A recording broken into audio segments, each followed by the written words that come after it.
강동이 농구 선수였었고 또 동부라는 프로 농구의 감독을 지냈던 강동희 씨를 아시죠?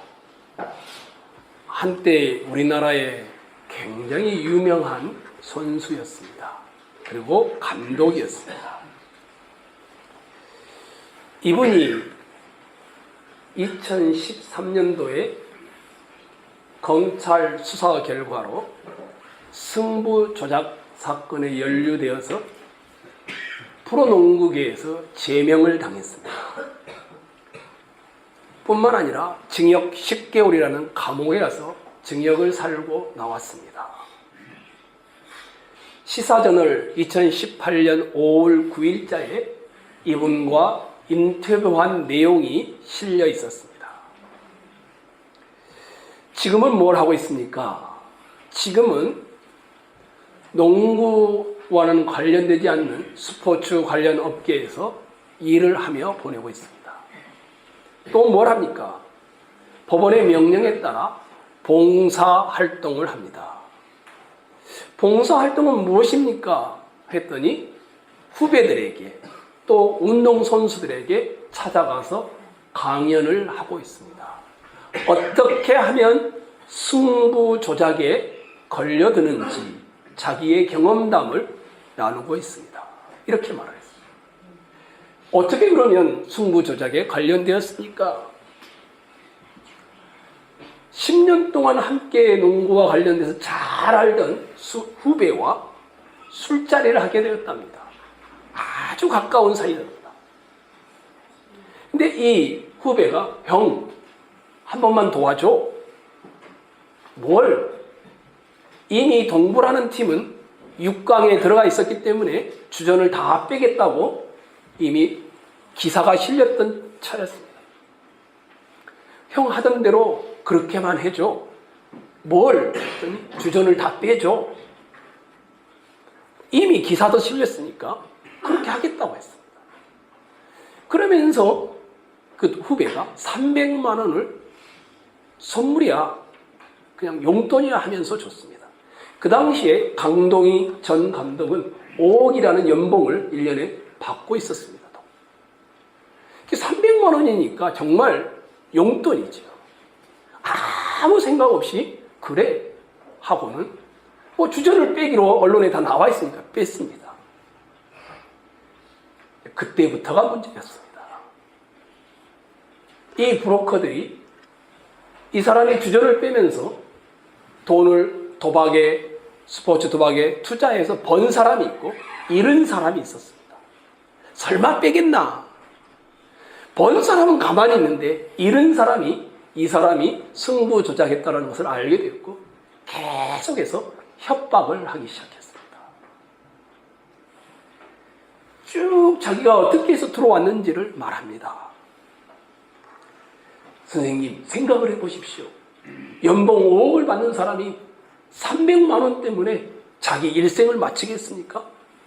그러면서 이분이 이렇게 말합니다. 승부 조작의 유혹은 아주 은밀하고 단순하고 쉽게 찾아왔습니다.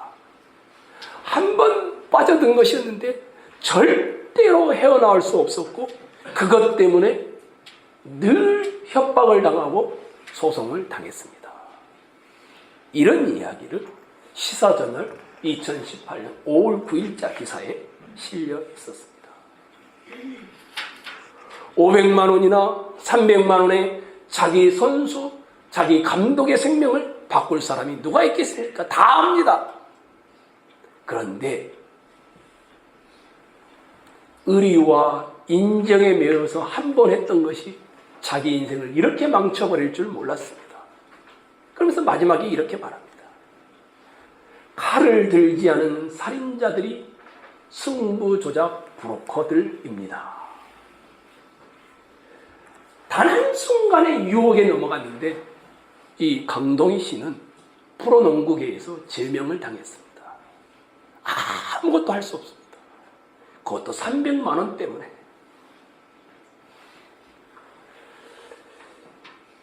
우리도 일상을 살면서 유혹을 받지요. 아마 여기 계신 분들 중에 유혹을 받지 않는 분은 아무도 있지 않을 것입니다. 아내나 남편이 있는데 다른 남자와 다른 여자의 유혹을 받는 사람도 있습니다. 조금만 눈 감아주면 돈에 이익이 생기는 유혹을 받는 사람도 있습니다. 조금만 정직하지 않으면 많은 영광이 주어지는 유혹을 받는 사람도 있지요. 오늘은 여러분과 그 이야기를 하려고 합니다. 우박 재앙이 있었습니다. 보내주겠다고 바로가 했다가 마음을 돌이켜버렸습니다. 여호와 하나님은 모세를 다시 바로에게 보냅니다. 그리고는 이번에는 8번째 재앙인 메뚜기 재앙을 선포합니다. 메뚜기가 온 땅을 덮어서 사람이 땅을 볼 수 없을 것입니다. 메뚜기가 우박재앙 때 멸하고 살아남은 양식, 식물, 나무들, 열매들을 다 먹어치워버릴 것입니다. 뿐만이 아닙니다. 이 메뚜기 떼들이 당신의 집 없는 데가 없을 것이며 당신의 신하의 집, 당신의 백성들의 집에까지 가득가득하여 가죽이나 우복으로 만든 모든 것들을 다 집어 먹을 것입니다. 이렇게 경고를 하고는 모세가 바로 앞에서 싹 나가버렸습니다. 근데 그 경고할 때 옆에서 같이 듣고 있던 신하들이 한 번도 말한 적이 없는데, 왕이여, 어느 때까지 이 모세가 우리의 함정이 되게 하겠습니까? 조금 더 심한 말을 합니다. 왕이여, 아직도 애굽이 망한 줄을 알지 못하십니까? 이렇게 말합니다. 아마 이 신하들은 우박지향이 있을 때 가축을 집에 들여놔서 노예들을 집으로 들여서 피해를 보지 않았거나, 그래서 하나님을 믿기 시작했거나, 아니면 밖에 두었다가 노예와 가축들 재산을 다 잃어버린 사람이 지금 왕에게 직언을 합니다. 근데 바로가 들으면 정말 기분 나쁠 만한 일입니다. 어느 때까지 이 함정이 우리의 함정이 되게 합니까? 애굽이 망한 줄 알지 못하시나이까? 이 망하다는 단어가 완료형입니다. 애굽이 망할 것이다, 이게 아닙니다. 애굽은 망했다, 이렇게 이야기를 합니다. 북한에 김정은과 같은 권력이 이 바로입니다. 절대 권력입니다. 누가 신이라 불리우는 사람에게 이런 말을 할 수 있겠습니까? 이런 직언을 한다는 것은 그 당시 애굽이 얼마나 처참하고 황폐했는지를 반증해 주고 있습니다. 바로는 그냥 내보냈다가 신하들이 애굽이 망했다 이렇게 말하니까, 그리고 신하들의 재산을 다 잃었다는 것을 확인했으니까 다시 모세와 아론을 불러옵니다. 그러고 말합니다. 누가 갈래?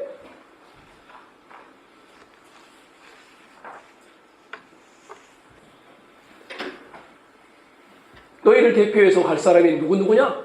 가서 누가 예배할래? 이것을 알아차렸던 모세가 바로의 의도를 알아차렸죠. 9절에 말을 하죠. 9절 한번 읽을까요? 9절 읽겠습니다. 읽겠습니다. 시작.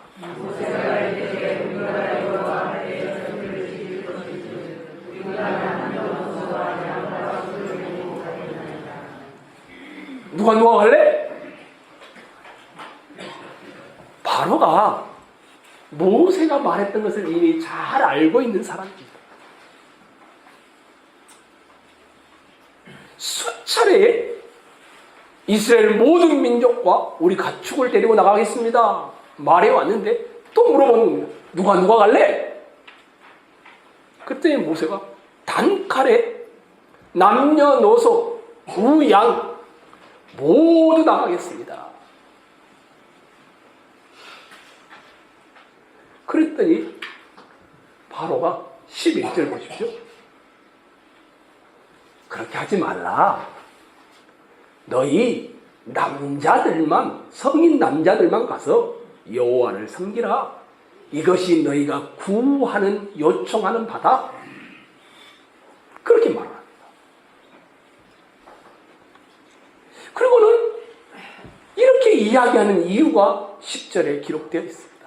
10절을 보십시오. 함께 읽겠습니다. 시작.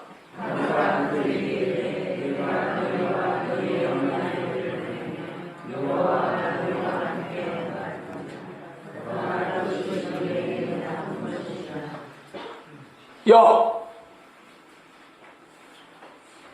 다 데리고 가겠다고? 아니야. 그것은 나쁜 것이야. 옛날 성경에는 너희의 경영이 악하니라 이렇게 번역되어 있습니다.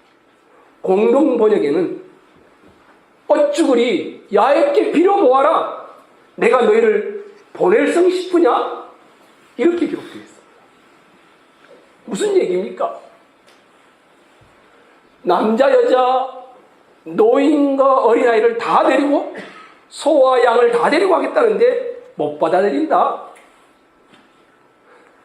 남자들만 데리고 가라. 그리고 애굽의 다른 가축과 재산과 어린아이들과 여자들을, 노인들은 놓고 가거라.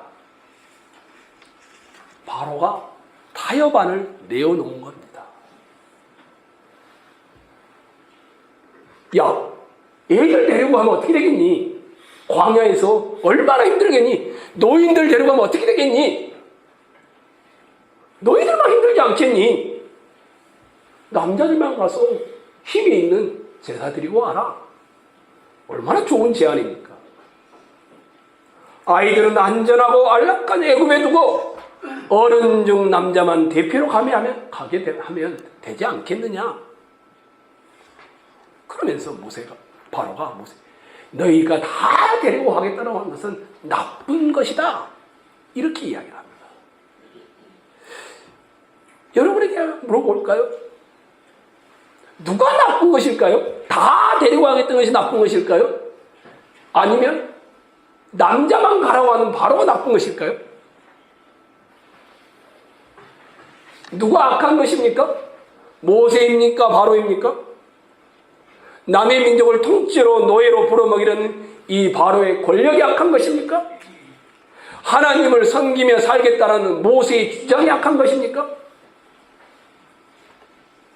하나님의 경고를 받던 바로가 오히려 너희가 악하다 이렇게 말을 합니다. 바로가 보내주되 남자만 보내겠다는 그 기준이 뭐냐면, 저놈들은 내 거야. 왜 마음대로 데리고 가려고 하니? 자기가 기준인 겁니다. 근데 하나님이 다 데리고 갔던 기준은 뭐냐면, 저들은 내 백성이다. 내가 데리고 가겠다. 이거였습니다. 바로가 악한 것이라고 말하는 것은 매우 주관적인 것입니다. 자신의 소유물로 히브리 민족을 생각하는 데서 나오는 기준이었습니다. 바로는 무엇이 선하고 무엇이 나쁜 것인지를 항상 자기가 기준이 되어서 바라보았습니다. 이 세상도 마찬가지입니다. 바로가 왜 그런 타협안을 내놨겠습니까? 자기가 기준인 겁니다. 너 지금 너희들 배려하고 있어? 이 정도면 크게 배려한 거야. 남자들만 데리고 가. 자기가 선과 악의 기준을 정하는 것입니다. 인간은 선악을 판단할 기준자가 될 수 있을까요? 선악의 기준으로 자기를 삼는 것이 가당키나 하는 일일까요? 아닙니다. 선악을 판단하는 것은 딱 한 가지입니다. 절대자 하나님 외에는 없습니다. 무엇이 선인지, 무엇이 서로 좋은 것인지 바로가 내놓은 것이 11절인 것입니다. 야야, 그렇게 하지 말고 너희 장정만 가서 여호와를 섬겨라. 이것이 너희가 요청하는 바 아니냐? 바로의 타협입니다. 세상은 항상 우리에게 타협을 해옵니다. 유혹합니다. 그리고 그 타협의 출발은 너도 좋고 나도 좋고 서로가 좋지 않느냐? 윈윈 하자. 이것이었습니다. 바로도 좋고 이스라엘도 나쁘지 않은 너희 장정만 가서 여호와를 섬기라는 것입니다. 누가 갈래? 바로가 모세의 요청 앞에 메뚜기 재앙에 대한 두려움 때문에 묻지요. 근데 순수하게 묻는 것이 아니었죠. 남자들만 데리고 와라. 내가 너희를 정말 많이 배려한 거다. 타협이고 유혹이었습니다. 사실 바로는 이스라엘을 내보낼 마음이 없었던 것이죠. 이스라엘을 내보내지 않는 이유는 경제적인 풍요 때문이겠죠. 이것이 모세와 이스라엘 그 당시의 백성들만의 문제일까? 그들만 타협안을 받고 늘 살고 있을까? 아니면 여기 앉아 계신 여러분과 저의 문제는 아닐까?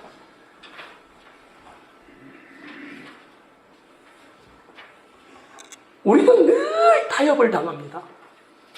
유혹을 받습니다. 여러 가지 경우에 유혹을 받습니다.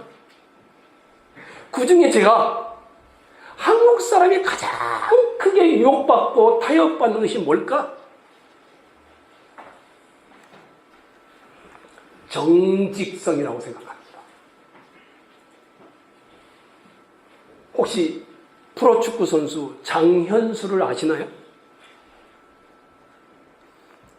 런던 올림픽에서 금메달을 땄던 축구 선수입니다. 혹시 서일아라는 평창 동계 올림픽에서 쇼트트랙 1000m에서 동메달을 땄던 이분을 아시나요? 아마 들어보신 분들이 있었겠죠. 혹시 안바울이라는 유도 금메달리스트를 아시나요? 그것도 모르신다면 배드민턴으로 금메달을 땄던 이용대 선수를 아시나요? 아마 그래도 이용대 선수는 많이 나왔으니까 아시겠죠? 이 장현수, 서일아, 안바울, 이용대 이들의 공통점이 있습니다. 한참 언론에 오르내리고 있죠. 뭡니까? 봉사활동 서류 조작입니다. 장현수 씨는 국가대표에서 제명당했습니다. 그리고 벌금이 주어졌죠. 나머지 분들은 시인하는 분도 있고 아직 부인하는 분도 있죠. 작은 이 봉사 기록, 국가대표에서 금메달을 따면 봉사를 해야 군대를 면제받고 하는 것이 있습니다. 봉사활동을 조작한 겁니다. 이들만 그럴까요? 고3 학생들을 둔 부모님들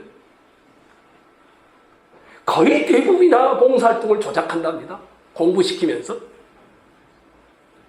그럼 고3 학생들만 그럴까요? 중3 좋은 고등학교를 가기 위해서 봉사활동을 대부분 다 조작합니다. 그럼 이들만 그럴까요? 여러분은요? 좋은 게 좋지 않습니까? 너도 좋고 나도 좋고 불편하지 않고 회사에서 뭐 서류 하나 가짜로 꾸며주는 건데 뭐가 어렵겠습니까? 공공기관에 제출하는 서류에서도 우리도 조작하지 않습니까? 이 정직성의 문제. 그러면 세상만 그럴까요? 사랑의 교회 담임 목사님 자리가 위태하게 되었습니다. 지난 주 중에 판결이 났죠. 학교에 내야 할 서류를 가짜를 낸 거죠. 다르게 꾸며서. 그분들은 아니라고 하는데 대법원에서 판결이 났죠. 금남교회 거기에 목회를 했다 은퇴하신 분이 서류를 위조를 해가지고 그것도 선교를 위해서 징역을 2년을 살았습니다. 벌금도 물었지만. 명성교회 세습도 법을 교묘하게 자기 나름대로 해석해서 이용한 것이었습니다. 얼마든지 우리 안에 이 정직성의 문제 때문에 우리가 유혹을 받고 살고 있지 않습니까? 이것뿐일까요? 가장 많은 한국 사람이 받는 것이 이 정 때문에 일어나는 정직성의 문제라면 두 번째 제가 생각할 때는 돈입니다. 이익이 개입되면 반드시 유혹이 옵니다. 여러분, 작은 돈을 11조 할 때는 별로 유혹이 오지 않습니다. 돈이 커지면 이걸 내는 데 대한 주저가 생깁니다. 세금을 똑바로 내면 손해를 보는 것 같습니다. 그래서 탈세를 합니다. 지난 많은 분들이 그 탈세 명단 리스트가 공개됐죠. 세상이 우리 앞에 잔치를 벌려놓을 때는 여러분들의 유익을 위해서가 아니라 그리스도인 다음을 포기하도록 만들기 위해서입니다. 이런 정직성, 돈만 또는 성의 문제 이런 것만 유혹일까요? 저는 이것보다 훨씬 큰 유혹이 신자들에게 있다고 봅니다. 사단이 늘 우리에게 타협을 시도합니다. 적당히 신앙생활 하자. 우리 적당히 살자. 성도가 하나님의 뜻대로 하려고 할 때마다 정면으로 우리를 막아서지 않습니다. 교묘하게 막아섭니다. 왜 저 교회도 하고 있는데 저 목사님도 하네. 저 장로님도 하네. 적당한 타협점을 제시하는 방법으로 성도들을 유혹하는 것입니다. 성도의 가장 큰 유혹은 정직성의 문제도 돈의 문제도 성의 문제도 아닙니다. 그보다 더 큰 문제가 있습니다. 우리 예수님이 당했던 유혹이었습니다. 예수님이 고난을 당하죠. 다 아시죠? 그 고난당하는 십자가 주변의 현장을 아주 생생하게 마태복음 26장, 27장 기록되어 있습니다. 군중들이 십자가에 못 박아라! 못 박아라! 외쳐대죠. 총독 빌라도가 이 여론에 못 이겨서 내어주죠. 그랬더니 어떻게 됩니까? 채찍질하고 십자가에 못 박히도록 내어주자 로마 군병들, 군중들, 당시의 종교 지도자들이 온갖 조롱을 퍼붓습니다. 군병들이 처음에 어떻게 합니까? 면류관은 면류관인데 왕의 면류관이 아니라 무슨 면류관? 가시 면류관을 씌우죠. 그리고는 군 옷을 입혀놓고는 유대인의 왕이여 평안할지어다 하면서 침을 뱉죠. 누가 때릴게 맞춰보라고 하죠. 쥐어졌던 갈대를 빼앗아 가시를 박힌 머리를 때리죠. 그러고는 그 앞에 무릎을 꿇고는 빈정대면서 유대인의 왕이여. 이 정도가 아니었죠. 이 군사들은 어떻게 합니까? 예수님을 십자가에 달아놓고는 밑에서 예수님의 겉옷을 빼앗아 서로 가지려고 제비뽑기를 하죠. 그랬더니 지나가는 군중들이 어떻게 합니까? 머리를 흔들면서 내가 하나님의 아들이라고 십자가에서 내려와 이렇게 말을 합니다. 불쌍한 사람. 종교 지도자들이 대제사장과 서경한 장로들이 뭐라고 합니까? 내가 만일 하나님의 아들이면 지금 십자가에서 내려와 봐라. 그러면 우리가 네가 메시아라는 것을 믿어줄게. 이렇게 조롱을 하죠. 하나님의 아들이라는 것이 정면으로 부정을 당하고 있습니다. 조롱거리가 되고 있습니다. 이 정도인데 예수님이 십자가에서 침묵해요. 그냥 하나님의 아들이니까 참고 견디는 게 아닙니다. 엘리 엘리 라마 사박다니, 나의 하나님 나의 하나님 어찌하여 나를 버리셨나이까. 얼마나 고통이 심했으면 소리 질렀습니다. 유대인의 왕이여 평안할지어다. 내가 하나님의 아들인 십자가에서 내려와 보라. 46년에 걸쳐 지은 성전을 사흘에 짓겠다라고? 내가 하나님의 아들이면 너를 구원하고 십자가에서 내려오라. 이렇게 조롱을 하는데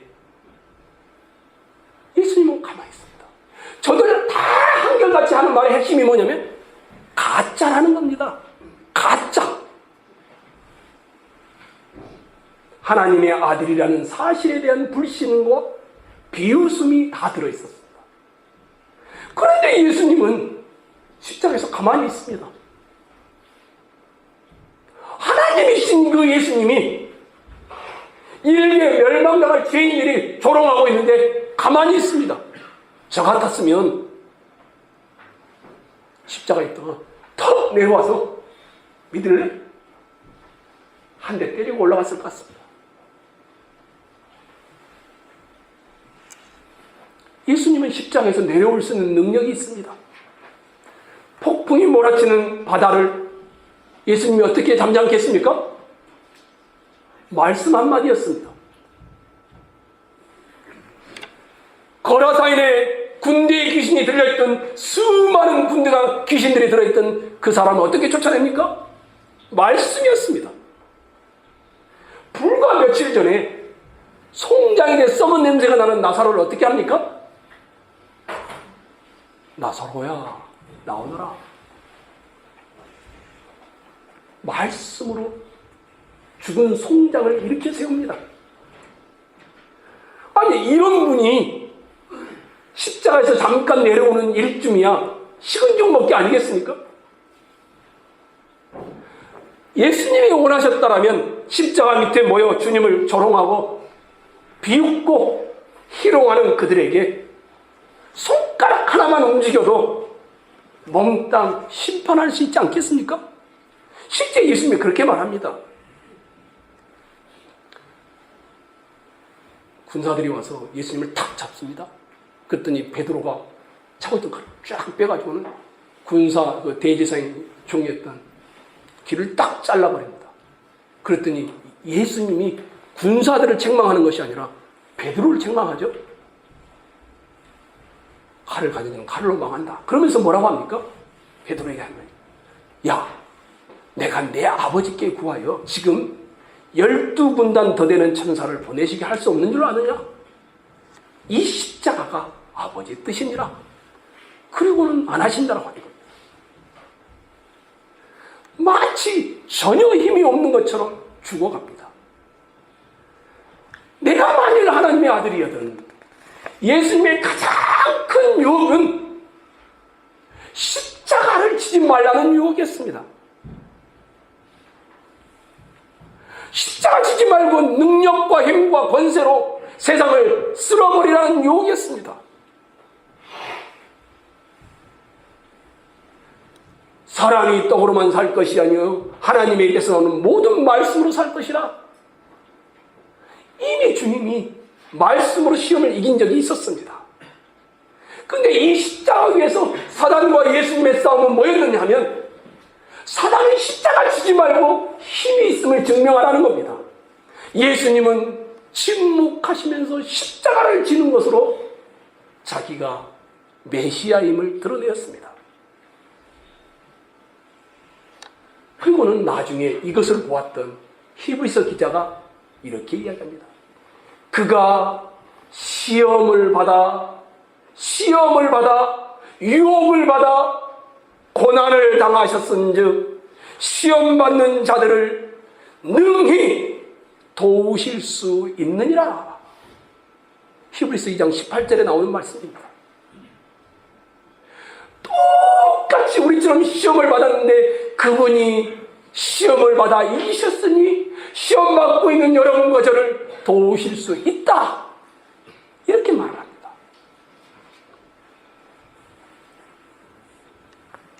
세상은 여러분과 저에게 정직성의 유혹, 돈의 유혹, 성의 유혹, 이것보다 더 큰 유혹을 하게 옵니다. 그게 뭐냐면 힘으로 세상을 이겨보라는 겁니다.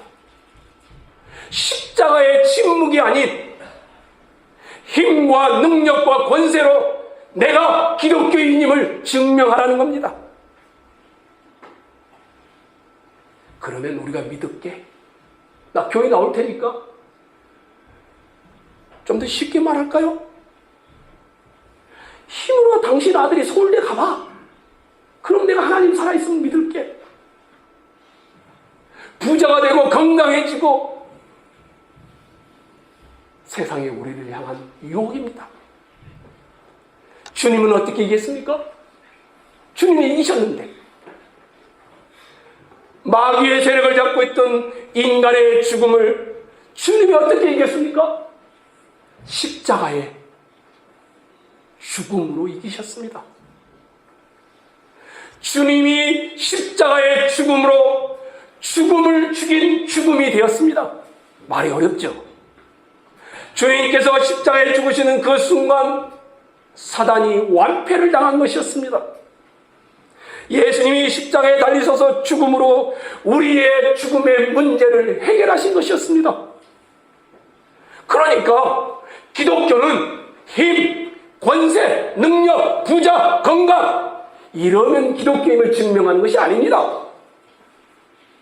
우리에게 늘 유혹하는 건 뭐냐면 십자가를 지지 말라는 유혹입니다.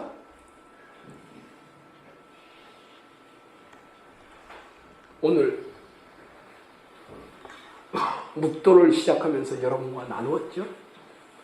오직 강하고 극히 담대하여 나의 종 모세가 내게 명령한 그 율법을 다 지켜 행하고 우로나 좌로나 치우치지 말라. 그리하면 어디로 가든지 형통하리니. 이 율법책을 뭐라고 하지? 그 다음에 내 입에서 떠나지 말게 하며 주 이하로 그것을 묵상하여 그 안에 기록들로 다 지켜 행하라. 이것이 너희를 세상에 두신 이유이다. 여러분을 유혹하는 건 뭡니까? 하나님을 수단으로 삼아서 잘 살라는 유혹입니다. 우리를 늘 유혹하는 것이 뭡니까? 하나님의 힘을 빌려서 내가 힘이 있음을 증명하라는 유혹입니다. 그러니까 우리가 뭐랍니까? 힘을 가지기 위해서 정직성을 팔아먹는 겁니다. 힘을 가지기 위해서 뭐랍니까? 돈의 이익에 개입하는 겁니다. 이게 오늘 한국 교회의 모습입니다. 한국 교회 교인들이 언제 제일 새벽기도 많이 나가는지 아십니까? 통계입니다, 이건. 언제 새벽기도를 제일 많이 할까요? 한국 교회 교인들이? 네, 수능 시험. 이때는 미어 터진답니다. 오지 말라고 해도. 또 언제 제일 많이 할까요? 새해 첫 주간. 수능 시험 때 제일 많이 가고 새해 첫 주간에 새벽 기도를 그렇게 많이 간답니다. 왜 그럴까요?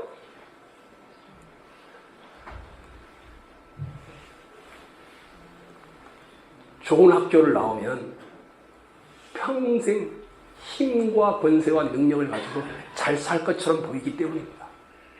교회 나가는 것도 뭐냐면 힘과 권세와 능력을 기르기 위해서입니다. 사실 그렇죠. 어느 대학 나왔어? 서울에 나왔습니다. 그러면 그 못생긴 사람이 잘생긴 것처럼 보이죠. 달라 보이죠. 서울대 나온 사람 다르네. 제가 서울대 나온 사람 비방하는 것이 아닙니다. 기독교가 그렇게 오염이 되었다라는 겁니다. 하다못해 구역장을 하는데도요. 그냥 말을 잘못하고 그러면은 막 답답해합니다. 그런데 말을 못하는데 그 사람이 서울대를 나왔다. 그럼 눈이 달라지고 태도가 달라집니다. 이게 교회 안에 들어온 유혹입니다. 십자가가 없어집니다. 자꾸 복음이 사라지고 축복만 남습니다. 성도 여러분, 열심히 사업하며 최선을 다하여 공부하며 인생을 잘 걸어가십시오. 하나님이 세우신 자리에서 말씀을 따라 여러분의 능력들을 힘껏 발휘하십시오. 그러나 여러분과 저의 최대의 유혹은 뭔가? 성공, 힘, 권력, 존경, 이런 것이 있어야 존경받는다라고 교회에서 암묵적으로 이야기한다는 것입니다. 그러니까 교회가 가장 십자가의 정신을 까먹습니다. 십자가의 능력을, 십자가의 삶을 살아내는 사람을 존경하지 않습니다. 우리 최정철 장로님이 기도했죠. 바보처럼 여깁니다. 왜 그걸 참어? 짓밟아버리지? 주님이 어떻게 했습니까? 주님의 가장 큰 유혹은 십자가를 치지 말라는 것이었습니다. 그런데 주님은 참으셨습니다. 내가 만일 하나님의 아들이거든 십자가에서 내려오라. 내가 믿겠노라. 견디셨습니다. 그가 시험을 받아 견디셨습니다. 당하셨습니다. 우리를 도우신다고 하지 않습니까? 그리고 어떻게 합니까? 주님은 용서하셨습니다. 여러분은 뭘 하셔야 합니까? 정직하셔야 합니다. 돈의 유혹 앞에 넘어가서는 안 됩니다. 서류를 조작해도 안 됩니다. 하나님이 주신 아내와 남편 외에 다른 사람을 쳐다봐도 안 됩니다. 그 정도가 아니라 여러분과 저는 십자가의 정신으로 살아가야 합니다. 갈라디아서의 6장 17절에 이렇게 했습니다. 누구든지 나를 괴롭게 하지 말라. 내가 내 몸에 예수의 흔적을 가졌노라. 내가 내 몸에 예수의 흔적을 지니고 있노라. 예수의 흔적을 찬양하고 있는 것이 아니라, 지식으로 말하고 있는 것이 아니라, 사상으로, 인격으로, 자기가 삶으로 드러내고 있다고 합니다. 십자가에서 내려올 수 있는 분이심에도 끝까지 참으셨고 견디셨고 용서하셨습니다. 주님은 이렇게 말하고 있는 것 같습니다. 나 죽어 너 살린다. 오늘 우리의 최대의 유혹은 여러분의 가정 안에 십자가가 없다라는 겁니다. 이 교회 안에 십자가의 사랑이 없다라는 겁니다. 이 세상에 능력, 힘, 숫자, 크기로 보이려고 한다는 겁니다. 천국의 영광을 위하여 예수를 따르는 사람은 많지만 이 세상에서 예수의 십자가를 지고자 하는 사람은 적습니다. 예수님의 위로와 위안을 원하는 사람은 많지만 예수님과 함께 고난을 받고자 하는 사람은 적습니다. 예수님이 마련한 잔치에 참여하려고 하는 사람은 많지만 예수님이 죽음에 참여하고자 하는 사람은 적습니다. 예수님과 함께 즐거움을 누리려고 웃고자 하는 사람은 많으나 예수님을 위하여 고통을 달게 참는 자는 적습니다.